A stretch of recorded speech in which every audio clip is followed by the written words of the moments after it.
రాజకీయాల్లో గెలుపు ఓటములు సహజం. కాని ఆ గెలుపులో తేడా ఎంత అన్నది కొన్నిసార్లు చాలా పెద్ద సందేశాన్నిస్తోంది. దరిష్లో వచ్చిన ఫలితం ఒక గెలుపు కాదు, అది ఒక హెచ్చరిక. అది ఒక లోతైన విశ్లేషణను కోరుతోంది. ఇప్పుడు మనం కేవలం అంకెలను కాదు, ఆ అంకెల వెనుక ఉన్న ప్రజల అసంతృప్తిని, వాళ్ల ఆకాంక్షలను అర్థం చేసుకునే ప్రయత్నం చేద్దాం.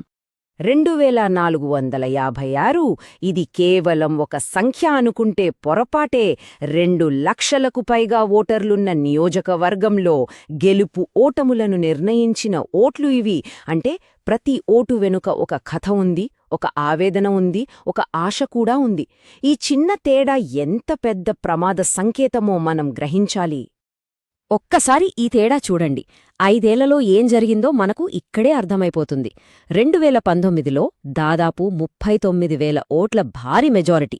అది తిరుగులేని ప్రజామద్దతుకు నిదర్శనం. కానీ 2024 వచ్చేసరికి ఆ మెజారిటీ 2,500 లోపే ఉంది. అంటే దాదాపు 94% రాజకీయ మూలధనం ఆవిరైపోయింది. ఇది మామూలు విషయం కాదు. ఇది ప్రజల నమ్మకం ఎంతలా సన్నగిల్లిందో చూపిస్తుంది. సరే, ఈ అంకెల వెనక ఉన్న అసలు కథ తెలియాలంటే మనం దర్శి గ్రౌండ్లోకి వెళ్ళాలి. అక్కడి మట్టి వాసన, అక్కడి మనుషుల జీవితాలు, వాళ్ల జీవనాధారం, వాళ్ల సహనానికున్న హద్దులు ఇవన్నీ అర్థం చేసుకోవాలి. దర్శి నియోజకవర్గం ప్రకాశం జిల్లాలో ఉంది. మొత్తం 5 మండలాలు: దర్శి, తల్లూరు, కుర్చేడు, ముండ్లమూరు, ఇంకా దొనకొండ. ఇదంతా ఎక్కువగా గ్రామీణ ప్రాంతమే. ఇక్కడి ప్రజల జీవితాలను శాసించేది వాళ్ల భూమి, నీళ్లు, వాళ్లు పండించే పంట. ఇక్కడ ఎక్కువగా ఉండేది చిన్న, సన్నకారు రైతులే. వాళ్ల బతుకంతా మిరప, పత్తి, పొగాకులాంటి పంటల మీద ఆధారపడి ఉంటుంది. కాని స్థానికంగా సరైన ఉద్యోగాలు లేక ఎంతోమంది యువత పక్క రాష్ట్రాలకు, నగరాలకు వలస వెళ్ళిపోతున్నారు. ఇది డబ్బు సమస్య మాత్రమే కాదు, కుటుంబాల గౌరవానికి సంబంధించిన విషయం. మన రాజ్యాంగం కూడా అదే చెప్తుంది. గౌరవంగా జీవించే హక్కు. అది కేవలం సంక్షేమ పథకాలతో రాదు, సొంత కాళ్లపై నిలబడే అవకాశాలు కల్పించినప్పుడే వస్తుంది. ఇప్పుడు డేటాని చూద్దాం. ఈ ఓట్ల మార్పు వెనుక కథేంటో అంకెలే మనకు స్పష్టంగా చెప్తాయి. ఈ ఓట్ల బదిలీ ఎందుకు జరిగిందో విశ్లేషిద్దాం. ఇక్కడ చూడండి, చాలా క్లియర్గా కనిపిస్తోంది. అధికార పార్టీ ఓట్ల వాటా సుమారు 8% తగ్గింది. అంటే జనాలు దూరమయ్యారని కాదు, వాళ్లు చురుకుగా వ్యతిరేకించారని అర్థం. అదే టైంలో ప్రతిపక్షం ఓట్ల వాటా ఏకంగా 11% పెరిగింది. అంటే అసంతృప్తిగా ఉన్నవాళ్లకి ఒక బలమైన ప్రత్యామ్నాయం కనిపించింది. వాళ్ళు అటువైపు మొగ్గు చూపారు. అయితే ఈ పరిస్థితికి అసలు కారణమేంటి? ఈ రాజకీయ మార్పుకు దారితీసిన అంశాలేవి? లోతుగా చూద్దాం. ప్రతి ఓటు వెనుక ఒక నమ్మకముంటుంది. అభివృద్ధి చేస్తారని, ఉపాధి కల్పిస్తారని, గౌరవంగా బతకనిస్తారని ఒక అలిఖిత ఒప్పందం అన్నమాట. ఆ ఒప్పందాన్ని నిలబెట్టుకోనప్పుడే నమ్మకం సన్నగిల్లుతుంది. దర్శిలో సరిగ్గా అదే జరిగింది. ఇక్కడ ప్రధానంగా 3 కారణాలు కనిపిస్తున్నాయి. 1, జనాల రోజువారీ సమస్యలు, అంటే నీళ్లు, ఉద్యోగాలు, కరెంట్, వీటిని పట్టించుకోకపోవడం. 2, ఈ గ్యాప్ని ప్రతిపక్షం చాలా బలంగా వాడుకుంది. ఇక 3, పార్టీలో అంతర్గత విభేదాలు. ఇవి కింది స్థాయి క్యాడర్ని బాగా దెబ్బతీశాయి. సమస్యలేంటో చూద్దాం. 5 మండలాల్లోనూ నీటి సమస్య ఉంది. మోగిలిగుండ్ల రిజర్వాయర్ మాటలకే పరిమితమైంది. దొనకొండ ఇండస్ట్రియల్ హబ్ ఆగిపోవడంతో యువతకు పెద్ద దెబ్బ తగిలింది. ఇస్తామన్న కరెంట్ సబ్స్టేషన్లివ్వకపోవడంతో రైతులు, చిన్న వ్యాపారులు ఇబ్బంది పడ్డారు.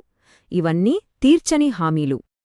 ఇక్కడ మనం ఒక ముఖ్యమైన విషయం అర్థం చేసుకోవాలి. సంక్షేమ పథకాలు అవసరమే, అవి జనానికి ఒక భద్రతిస్తాయి, అందులో సందేహం లేదు.